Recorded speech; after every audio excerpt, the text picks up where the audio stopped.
নাসিরউদ্দিন পাটোয়ারি কি জিনিস বিএনপি সরকার হারে হারে টের পেল।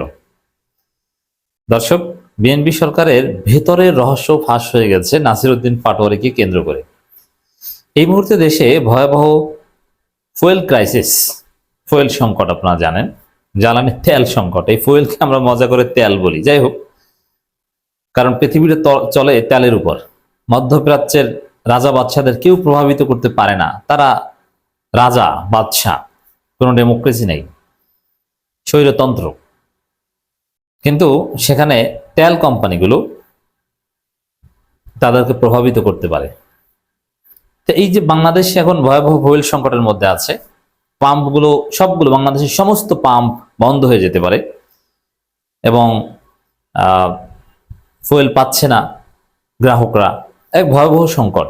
কিন্তু সরকারের কয়েকজন মন্ত্রী, যাদের কাজ এটা না, তারাও নিয়মিত সার্ভিস দিচ্ছেন। যেমন মুক্তিযুদ্ধ মন্ত্রী, তিনি ফুয়েল নিয়ে কথা বলবেন কেন? এটা কি তার কাজ? এটা নিয়ে কথা বলবেন ইকবাল হাসান মাহমুদ টুকু, তিনি ফুয়েল মন্ত্রী। তিনি তো বলছেনই যে কোনো সংকট নাই, সব আছে, প্রয়োজনের চাইতে আরো বেশি আছে। মুক্তিযুদ্ধ মন্ত্রী বলছেন যে সব আছে, কোনো সমস্যা নেই, কোনো সংকট নেই। কিন্তু মির্জা ফখরুল স্বীকার করেছেন যে অবস্থা খারাপ। হোয়াটএভার, সরকারের মন্ত্রীরা জোরালোভাবে চেষ্টা করছে যে পরিস্থিতি ধামাচাপা দিতে, যে দেশে কোনো ফুয়েল ক্রাইসিস নেই, সংকট নেই, আপনারা আতঙ্কিত হবেন না। কিন্তু বাস্তবতা হচ্ছে যে পেট্রোল পাম্প মালিকরা পাম্প চালানোর সাহস পাচ্ছে না, কারণ ওখানে বিএনপি সন্ত্রাসীরা এসে মব সৃষ্টি করে। আরে আমি বিএনপি করে, আমাকে তেল দিবি না, এত বড় সাহস, মানে এরকম একটা অবস্থা, ভয়াবহ সংকট। কিন্তু এটাকে সরকার যদি সত্যিকার অর্থেই জনগণের ভোটে নির্বাচিত হতো, তাহলে তারা দায় নিত অথবা ব্যর্থতা স্বীকার করে সবাইকে নিয়ে সমাধানের চেষ্টা করত। কিন্তু না, তারা ধামাচাপা দেওয়ার নীতি অবলম্বন করছে, পরিস্থিতি গোপন করার নীতি অবলম্বন করছে। কিন্তু সবভাবে গোপন করা যায় না। দেখেন, নাসিরউদ্দিন পাটোয়ারি ঘটনা, 4 ঘন্টা দাঁড়িয়েও তেল পেলেন না নাসিরউদ্দিন পাটোয়ারি। 4 ঘন্টা দাঁড়িয়েও তেল পেলেন না নাসিরউদ্দিন পাটোয়ারি। জাস্ট এই খবরটা নাসিরউদ্দিন পাটোয়ারি দেওয়ার সাথে সাথে বাংলাদেশের সমস্ত গণমাধ্যমে এসেছে এবং বাংলাদেশের মানুষ জেনে গেছে এবং বিশ্বাস করতে শুরু করেছে আসলেই তেল নাই। যাদের সাথে তেলের কোনো সম্পর্ক নাই, তারা এগুলো নিয়ে খোঁজ রাখার কথা না। কিন্তু নাসিরউদ্দিন পাটোয়ারির মাধ্যমে তারাও জানতে পেরেছে যে বাংলাদেশে ফুয়েল ক্রাইসিস, তেল নাই, জ্বালানি নাই, এক ভয়াবহ অবস্থা। তো নাসিরউদ্দিন পাটোয়ারিরা কিছু বললে মানুষ বিশ্বাস করে এবং এটা পুরো জাতি জেনে যায়। নাসিরউদ্দিন পাটোয়ারিরা কোনো বিষয়ে মুখ খুললে সরকার চাইলে ওটা গোপন করতে পারে না। নাসিরউদ্দিন পাটোয়ারিরা কোনো বিষয় নিয়ে নাড়াচাড়া করলে সরকারের ভেতরের রহস্য বের হয়ে যায় এবং সরকারের যে ধামাচাপা দেওয়ার নীতি, সেটা ব্যর্থ হয়ে যায়। অতএব নাসিরউদ্দিন পাটোয়ারিরা হিট, তারা কি জিনিস বিএনপি আবার টের পাচ্ছে। সরকারের 3-4 জন মন্ত্রী মিলে বক বক করে যা করার চেষ্টা করে, ওটা নাসিরউদ্দিন পাটোয়ারির একটা ফেসবুক পোস্টে ধ্বংসা হয়ে যায়, নাই হয়ে যায়। দেখেছেন পাটোয়ারিরা কি জিনিস, এদের ফেসবুক পোস্টের কি ভ্যালু। পুরো জাতি জেনে গেছে যে বাংলাদেশে ভয়াবহ ফুয়েল ক্রাইসিস। আমার দেশের রিপোর্ট, 4 ঘন্টা দাঁড়িয়ে লাইনে দাঁড়িয়ে থেকে তেল পেলাম না। নিজের ভেরিফাইড ফেসবুক আইডিতে এক পোস্টে নাসিরউদ্দিন পাটোয়ারি, জাতীয় নাগরিক পার্টির মুখ্য সমন্বয়ক, তিনি এই কথা বলেন। ফেসবুক পোস্টে নাসিরউদ্দিন পাটোয়ারি বলেন, 4 ঘন্টা লাইনে দাঁড়িয়েও তেল পেলাম না।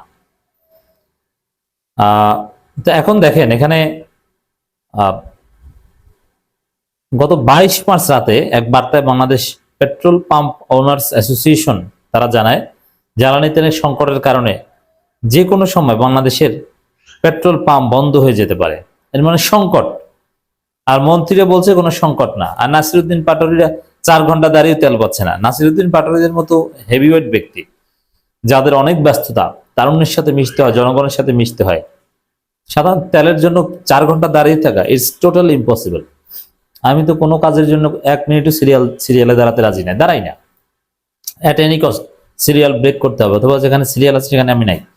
বিদেশে ডাক্তার দেখাতে গেলেও যেখানে সিরিয়ালে অনেক সময় দাঁড়িয়ে থাকতে হয়, সেখানে আমি রাজি না।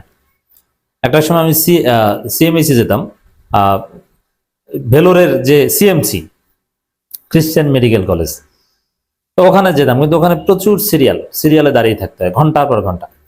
পরে ওখানে যাওয়া বন্ধ করে দিই। পরে খোঁজ নিয়ে যেটা জানতে পারলাম, সিঙ্গাপুরের কিছু হসপিটালে, এমনকি ইন্ডিয়ারও বেশ কিছু হসপিটাল আছে, চেন্নাইতেও আছে, চেন্নাই অ্যাপোলো বা অনেক জায়গা আছে যেখানে ওইরকম সিরিয়াল না, সহজে অল্প সময়ের মধ্যে ডাক্তার দেখানো যায়।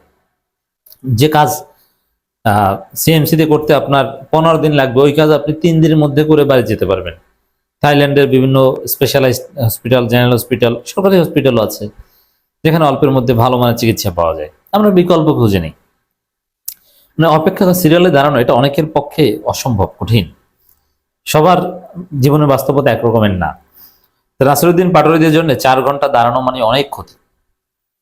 এই 4 ঘন্টায় নাসিরুদ্দিন পাটোয়ারিরা লক্ষ লক্ষ টাকার কাজ করতে পারেন, মানুষের কোটি টাকার সেবা করতে পারেন, যা সময় দিলে, শ্রম দিলে। কিন্তু সেই নাসিরুদ্দিন পাটোয়ারিদেরই সিরিয়ালে দাঁড়িয়ে থাকতে হয়। এর মানে বাংলাদেশে যে ভয়াবহ সংকট, এতে কোনো সন্দেহ নাই, সংশয় নেই। এটা যতই চেষ্টা করুক না কেন সরকারের মন্ত্রীরা ধামাচাপা দিতে, তারা মিথ্যুক। যেমন সড়ক পরিবহন ও সেতু মন্ত্রী রবিউল আলম যে মিথ্যুকের ঘরের মিথ্যুক, ওর 14 গোষ্ঠী মিথ্যুক, ওর জন্ম মিথ্যুক। নইলে এরকম বাটপারি কিভাবে করে? প্রায় 100% মানুষের কাছ থেকে মারাত্মকভাবে অতিরিক্ত ভাড়া নেওয়া হয়েছে। আর এই বাটপার বলে যে অতিরিক্ত ভাড়া নেওয়া হয়নি, বরং ভাড়া নির্ধারিত ভাড়ার চাইতে কম নেওয়া হয়েছে। কত বড় মিথ্যুক! বাস্তবতা হচ্ছে একজন মানুষকে দেখানো যাবে না, একজন যার কাছ থেকে নির্ধারিত ভাড়ার চাইতে কম ভাড়া নেওয়া হয়েছে, একজনকেও দেখাতে পারবে না। দিনে দুপুরে কুকুর চুরি বলতে যাবো, চোখের সামনে এরকম মিথ্যা কথা, এটা কিয়ামতের আলামত। এই রবিউল আলমদের মতো অশিক্ষিত লোকজন মন্ত্রী হবে, এরকম একদম শহুরে ফুটপাতের বাটপারের মতো লোকজন, মাস্তানের মতো লোকজন মন্ত্রী হবে এবং তারা মিথ্যাচার করবে, এটা কিয়ামতের আলামত। ইমাম মাহদী আসার প্রেক্ষাপট, দাজ্জাল আগমনের আলামত। এই ধরনের লোকগুলো তো মন্ত্রী হওয়ার কথা না। তো দর্শক, দেশ জুড়ে জ্বালানি চাপ পাম্প চালু রাখতে প্রশাসনিক সহায়তার ডাক।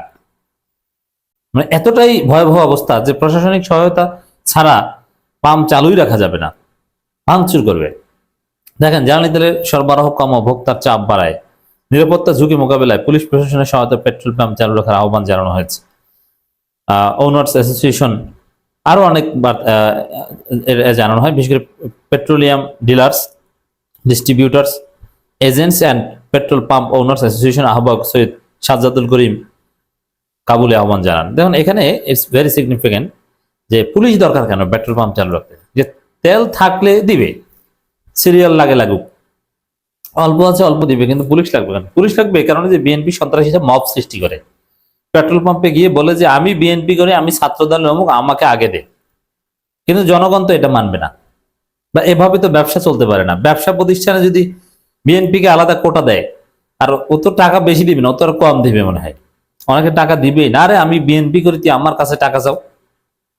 তো এই পরিস্থিতিতে বিএনপি সন্ত্রাসীদের মবের ভয়ে প্রশাসনিক সহায়তা দরকার। এতটা ভয়াবহ পরিস্থিতি, মানে সেই দুর্ভিক্ষে, এখানে ফুয়েল দুর্ভিক্ষ বেজে গেছে। দুর্ভিক্ষ তো যেরকম রুটি নিয়ে কুত্তা এবং মানুষ খাবার নিয়ে কামড়াকামড়ি করেছিল, এটা তো এক প্রকার দুর্ভিক্ষ।